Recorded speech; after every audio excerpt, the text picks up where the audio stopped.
بسم اللہ الرحمن الرحیم۔ السلام علیکم دوستو یہ مدینے ہوٹل چوں مسجد قباء دا سفر کر رہے ہیں زیارت واسطے، تے تسی بھی زیارت کرو تے اللہ پاک دا ثواب تھانوں بہت زیادہ دے گا۔ دیکھو جنت تو صرف آپ کے لیے سجائی گئی ہے، تو آپ نے فرمایا کہ یہ کس کی چلنے کی آواز سنائی دے رہی ہے، یہ کس کی چلنے کی آخر سنائی دے رہی ہے؟ تو حضرت جبرائیل علیہ السلام نے کہا کہ آپ کے وہ شان والے صحابی رسول ہیں حضرت بلال رضی اللہ تعالیٰ کہ جو چلتے تو زمین پر ہے، ان کے قدموں کی آواز عرش محلہ پر سنائی دیتی ہے، جنت میں سنائی دیتی ہے۔ ایک مرتبہ حضرت بلال رضی اللہ تعالیٰ نے اذان نہ دی تو صبح نہ ہوئی۔ ایک مرتبہ پیارے آقا علیہ الصلوۃ والسلام نے فرمایا کہ اے بلال آپ جنت میں مجھ سے پہلے داخل ہوں گے، تو حضرت بلال رضی اللہ تعالیٰ رونے لگے، پریشان ہو گئے، کہنے لگے کہ یا رسول اللہ آپ کہاں میں کہاں، میں کیسے آپ سے پہلے جنت کے اندر داخل ہو جاؤں گا؟ تو پیارے آقا علیہ الصلوۃ والسلام نے فرمایا کہ اے بلال میں جس سواری کے اوپر سوار ہوگا اس کی جو مہار ہوگی، ڈور ہوگی، وہ آپ کے ہاتھ میں ہوگی۔ اتنی شان والے صحابہ کرام جنہیں دنیا کے اندر جو ہے جنت کی بشارت سنا دی گئی، تو اذان نہ دی تو صبح نہ ہوئی کہ جب تک بکے نہ تھے کوئی جانتا نہ تھا، جب تک بکے نہ تھے کوئی جانتا نہ تھا، بس انہوں نے خرید کے انہیں انمول کر دیا۔ یہ شان والے صحابہ کرام تھے کہ جنہیں دنیا میں جنتوں کی بشارتیں سنا دی گئی۔ حضرت سلمان فارسی رضی اللہ تعالیٰ کی بات کی طرف اب ہماری گاڑی رواں ہے۔ حضرت سلمان فارسی رضی اللہ تعالیٰ جب مدینہ پاک تشریف لے کر آئے تو آپ یہاں پر آ کر ایک یہودی مالک کے یہاں قید ہو گئے، بہت کم معاوضہ، بہت کم تنخواہ کام کرنے لگے۔ جب پیارے آقا علیہ الصلوۃ والسلام مدینہ پاک تشریف لے کر آئے تو حضرت سلمان فارسی رضی اللہ تعالیٰ رسول اللہ صلی اللہ علیہ وآلہ وسلم کی خدمت میں حاضر ہوئے اور عرض کرنے لگے کہ میں دائرہ اسلام میں داخل ہونا چاہتا ہوں، اپنے یہودی مالک سے آزادی چاہتا ہوں۔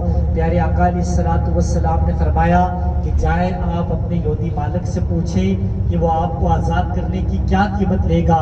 تو حضرت سلمان فارسی رضی اللہ تعالیٰ اپنے یہودی مالک کے پاس چلے گئے اور کہنے لگے کہ میں دائرہ اسلام میں داخل ہو چکا ہوں، آپ سے آزادی چاہتا ہوں، مجھے آزاد کرنے کی کیا قیمت لوگے؟ تو حضرت سلمان فارسی رضی اللہ تعالیٰ کے یہودی مالک نے بڑی عجیب سی دو شرطیں رکھی۔ اس نے پہلی شرط یہ رکھی کہ میرا ایک بنجر پلاٹ ہے، اس کے اندر 360 درخت کھجور کے لگا دو، جب بڑے ہو جائیں گے پھل دینے لگیں گے میں تمہیں آزاد کر دوں گا، اور 40 تولہ سونا بھی لے آؤ۔ یہ سن کے حضرت سلمان فارسی رضی اللہ تعالیٰ پریشان ہو گئے، پیارے آقا علیہ الصلوۃ والسلام کی خدمت میں حاضر ہوئے اور عرض کرنے لگی کہ وہ تو مجھے آزاد نہیں کرنا چاہتا، وہ تو بڑی عجیب سی دو شرطیں رکھ رہا ہے۔ پہلی شرط یہ ہے کہ میرا بنجر پلاٹ ہے، اس کے اندر 360 درخت کھجور کے لگا دو اور 40 تولہ سونا بھی لے آؤ۔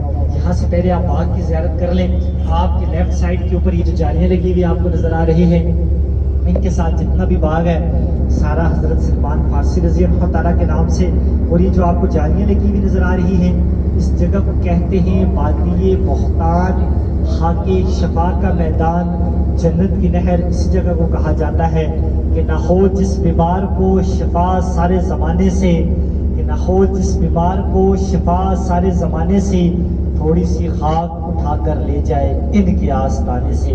تو بھائی صاحبان، آج سے کچھ عرصہ قبل یہاں پہ بسیں ٹھہرا کرتی تھی 8-10 سال پہلے، لیکن سعودی گورنمنٹ چونکہ اس چیز کو مانتی نہیں ہے، انہوں نے یہاں پہ جانے سے پابندی لگا دی ہے۔ لیکن انشاءاللہ مسجد قباء کے اندر نوافل ادا کرنے کے بعد باغ موزہ کے اندر اسٹے کریں گے جو مسجد فجر کے ساتھ ہے، اس کی تفصیل انشاءاللہ وہاں پہ آپ کو بتائی جائے گی۔ جب پیارے آقا علیہ الصلوۃ والسلام نے یہ سنا کہ وہ 360 درخت کھجوروں کا اور 40 تولہ سونا کا کہہ رہا ہے، پیارے آقا علیہ الصلوۃ والسلام نے صحابہ کرام کو لیا اور اس باغ کے اندر تشریف لے کر آگے۔ جب صحابہ کرام نے گڑھے کھودے تو آپ نے اپنے ہاتھ مبارک سے کھجور کی گٹھلیاں لگائی۔ جب آپ گٹھلیاں لگا کر واپس چلے گئے تو وہ جو یہودی مالک تھا اس نے یہ کہا کہ جب رات ہوگی تو میں آ کر یہ تمام گٹھلیاں نکال کر لے جاؤں گا، نہ تو یہ درخت لگیں گے نہ میں انہیں آزاد کروں گا۔ لیکن اسے نہیں پتا تھا کہ وہ جو نہ تھے تو کچھ نہ تھا، وہ جو نہ ہو تو کچھ نہ ہو، جان ہے وہ جہان کی جان ہے تو جہان ہے، انہی کے صدقے اللہ رب العزت نے یہ دونوں جہان بنائے ہیں۔ لیکن جب وہ رات کو گٹھلیاں نکال کر لے گیا تو صبح ہوئی تو اس نے آ کے کیا دیکھا کہ بغیر گٹھلیوں کے ہی وہ درخت لگ چکے تھے، ان درختوں کے اوپر پھل لگ چکا تھا، کچھ ہی عرصے کے اندر پھل کھانے کے قابل ہو گیا تھا۔ تو پیارے آقا علیہ الصلوۃ والسلام نے تمام صحابہ کرام کو حکم دیا کہ جائے اپنے گھروں سے سونا اکٹھا کر کے لے آئے۔ جب تمام صحابہ کرام سونا اکٹھا کر کے لے آئے تو سونا کتنا اکٹھا ہوا؟ ایک چھوٹی مرغی کے انڈے کے برابر۔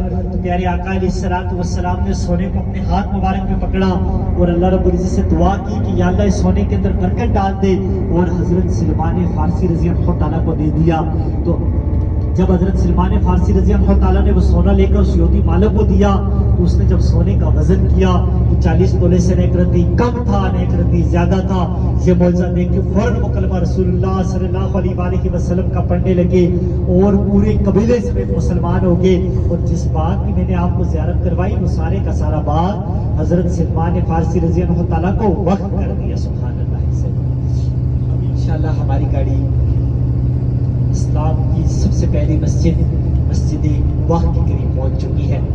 جب پیارے آقا علیہ الصلوۃ والسلام مدینہ پاک تشریف لے کر آئے تو ہر صحابہ کرام کی خواہش تھی کہ آپ ہمارے گھر مہمان بن کے ٹھہرے، تو آپ کسی کو ناراض نہیں کرنا چاہتے تھے۔ آپ نے فرمایا کہ میری اونٹنی جن کے گھر کے آگے بیٹھے گی میں انہیں کے گھر قیام کروں گا۔ تو حضرت ایوب انصاری رضی اللہ تعالیٰ جو ایک نہایت غریب صحابہ کرام تھے، وہ اپنے گھر سجدے میں رو رہے تھے، میں تو غریب ہوں، میرے گھر کون آئے گا؟ تو پیارے آقا علیہ الصلوۃ والسلام کی اونٹنی ان کے گھر کے آگے جا کے بیٹھ گئی۔ تو آپ نے کچھ دن وہاں پہ قیام کیا۔ وہاں پہ جو ہے تقوی کے طور پہ ایک مسجد تعمیر کر دی گئی۔ جب یہ مسجد تعمیر کی تو جو مکہ والے لوگ تھے انہوں نے کہا کہ جو ہے مدینہ پاک والے جو لوگ تھے انہوں نے کہا کہ مکہ والے لوگ عمرہ کرتے ہیں، طواف کرتے ہیں، صفا مروہ کرتے ہیں، تو ہمیں یہاں سے مکہ پاک جانے کے لیے کہیں ماہ لگ جاتے ہیں۔ لوگ پیدل سفر کیا کرتے تھے، اونٹوں کے اوپر سفر کیا کرتے تھے، تو ہمیں سعادت سے معروم ہے۔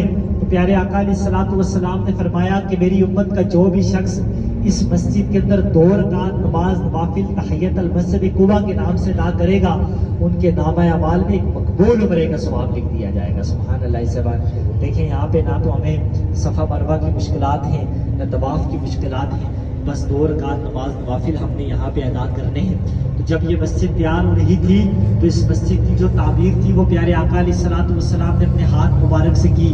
تو اس مسجد کی جو چھت وغیرہ تھی اس وقت وہ سمنٹ سریا وغیرہ تو نہیں تھا، وہ کھجور کے پتوں کی بنائی گئی تھی۔ جس کے اندر ستون لگائے گئے تھے وہ بھی کھجور کے تنوں کے لگائے گئے تھے۔ جس کے اندر قالین کارپٹ وغیرہ نہیں ڈالی گئی تھی، جس کے اندر چٹائی ڈالی گئی تھی وہ بھی کھجور کے پتوں کی تھی۔